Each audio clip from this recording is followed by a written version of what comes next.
السلام عليكم ورحمة الله وبركاته. أهلا بكم من جديد شباب أحبائي أعزائي. اليوم راح أقدم لكم موضوع يخص كيفية تحسين جودة الفيديو أو مقطع الفيديو اللي تنزله على قناتك. طبعا أنا جاي أشرح لكم على اندرويت، ونفس الوقت على أصحاب القنوات اللي يريدون يشاهدون قنواتهم ويشوفون مقاطع الفيديو مالتهم، يجون ورا شهر ورا ما ينزل مقطع الفيديو يلقاه منخفض الجودة مالته، يعني غير واضح، مغوش. إن شاء الله اليوم طريقة محلولة ونحل لكم اياها باسهل طريقة. تجي تنقر هنا على اليوتيوب وتدخل على قناتي، على هاي انا الصورة مالتي هنا بالركن، ادخل عليها تطلع قناتي، ادخل على قناتي واجي ادخل. اول خطوة اسويها هذني 3 نقاط انقر عليهن على اعدادات عامة. تجي هنا تقييد استخدامات، بيانات الجوال، طفيها، تعطيك اعلى جودة موجودة عندك، ما طفيها خليها على الجودة الموجودة حاليا. هنا تجي جودة التحميل، شوف هنا عندك هنا ارقام مطيك اياها بيكسل مال الكاميرا اللي يصور بيها 360 480 720 1080. تختار انت اعلى مستوى اذا تريد، او 720 اللي ماشي، يعني كل الجودة الموجودة. اذا ثبتت على 720 ترجع تطلع من القناة وتروح تشوف المقطع الفيديو اللي تريد تحسنه انت. تجي هنا شوف يا مقطع فيديو تريد تحسنه، تحميل الشائع على مود تشوف مقطع مثلا. راح ندخل نشوف مقطع فيديو. هسه خلينا نشوف مثلا هذا مقطع فيديو ايش قد الجودة مالته. شوف هنا اشتغل عندك، تجي تشوف الجودة مالته ايش قد، يعني منخفضة عالية، زين. فتنقر على ذني 3 نقاط نفس الوضع، تجي الجودة تدخل عليها تلقاها 480، تسويها 720 نفس اللي خليناه باعدادات القناة 720. لاحظ تجي تنقر مرة ثانية تلقاه 720 ثابت. اللي هنا تطلع، طبعا هو هسه تحسن عندك الفيديو، صار واضح جدا واضح. تطلع تروح وين؟ على القناة مالتك الخاصة على جوجل كروم. تيجي على مدير الفيديوهات هنا، تنقر على مدير الفيديوهات وتختار الفيديو اللي انت منزله.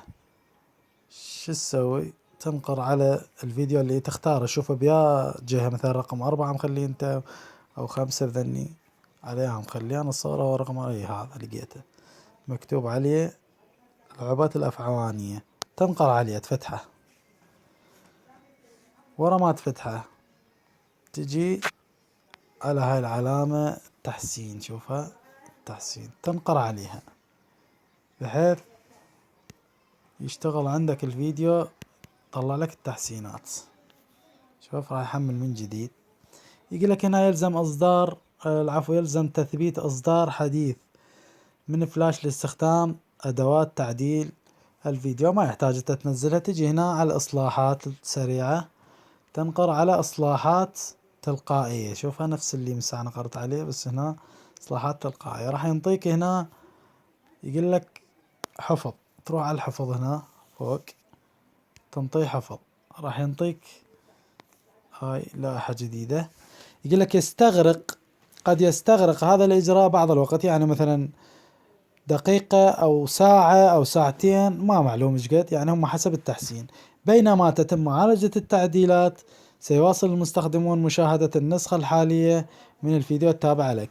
يعني يقول لك أنت راح تعطيه تحسين، واحنا راح نعدل لك الفيديو، نعطيه تحسين، والمشاهدين يبقون يشاهدون الفيديو، ما راح يتوقف، يبقون يشاهدون عليه، يعني تجيك عليه مشاهدات عادي.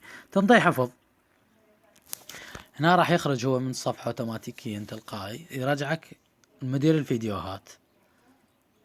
شوف هنا تجي تدور مقطع الفيديو مالتك، تنقر التالي، يعني اللي انا منزله بالبداية، فيعطيك على رقم 4 انقر حتى يفتح لي اللي منزلهم بالبداية، يعني مقاطع الفيديو.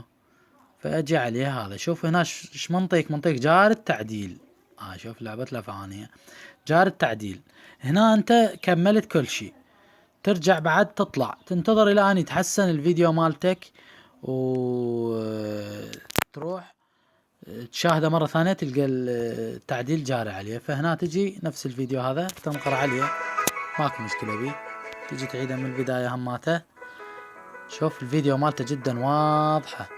تجي هنا تنقر على اعدادات 720 جودة، شوفها ثابتة. ما راح تغيرت.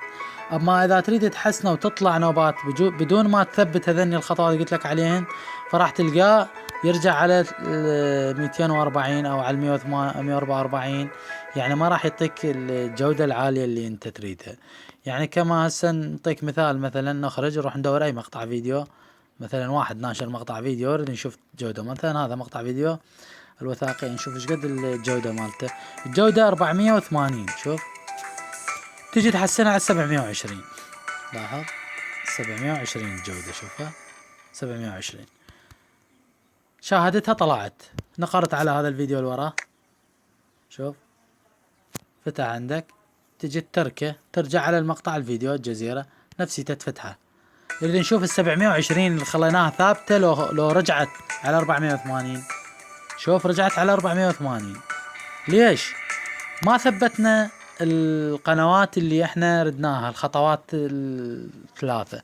فهنا القنوات مالتك لازم نفسها انت اللي تثبت. يعني هسه انا من اسويها ما تثبت عندي، انا مجرد هنا راح اشاهد الفيديو، احسن الجودة، انقر على 720 احسنها الجودة، اشاهد المقطع الفيديو واطلع نهائيا من عنده، اروح اشوف غير مقطع فيديو، لما ارجع القى المقطع فيديو غير واضح. يعني هسه لو مثلا نقرنا على هذا مقطع الفيديو، نجي على تحسين الجودة نلقاه 720، هذا محسن على الجودة مالته 720. اذا انطيه 1080 زين واشاهده، من اطلع اروح غير مقطع فيديو وارجع له نفسيته، ارجع اريد اشاهده من جديد، القاه على 720. شوف ما ثبت على 1080. هذا يدل على شنو، لازم انه نفسه مصمم القناة او منشئ القناة اللي هو صاحبها نفسيته هو اللي يحسن مقطع الفيديو. يعني ما يصير انت تحسن للفيديو مالته. فهو شلون هسه القناة مالتي انا حسنت الفيديو مالتها، فبهاي الطريقة انت لازم تحسن الفيديو مالتك، وورا يوم او يومين تجي تلقى المقاطع الفيديو مالتك كلها جار التحسين عليها معدلة وثابت التحسين، يعني الجودة ثابتة عندك على 720 على 1080. انت قد تريد الرقم القياسي اللي انت حاط الجودة مالته تخليه عليه وتثبته، وما عندك بعد اي اشكال ان شاء الله. طبعا انا لاحظت اكو ناس مقدمين مقاطع فيديو ومنزلينها، بس يقول لك انه يعلمك الطريقه بس ما يثبت لك الجوده. يعني يقول لك سوي هيجي وخليه على 720 ومن ترجع تطلع يرجع نفس الموضوع. فانت تريد القناه مالتك تبقى ثابته الجوده مالتها، حتى المشاهد من يشوفها بصوره الجوده العاليه كلش راقيه، حتى يستفاد من عده، يستفاد من الشرح، يستفاد من الوضوح اللي انت قد تشرح به، وتكمل موضوعك بالقناة كامل الإجراءات مالتها حتى تكون قناتك مميزة ويستفادوا من عندها. طبعا أنا ما أريد أطول عليكم أكثر، بس الإجراءات هي لازم تكون هيجي. فلهنا أنهي وياكم الحلقة، وإن شاء الله ألتقي وياكم بحلقة ثانية، وما عليكم إلا أن تدعموني باللايكات وسووا الاشتراك بالقناة ومشاركة الفيديو هماته، إذا عندكم جروبات شاركون بيه حتى تستفادوا من عنده. لهنا والتقي وياكم حلقة ثانية ان شاء الله، ومع السلامة.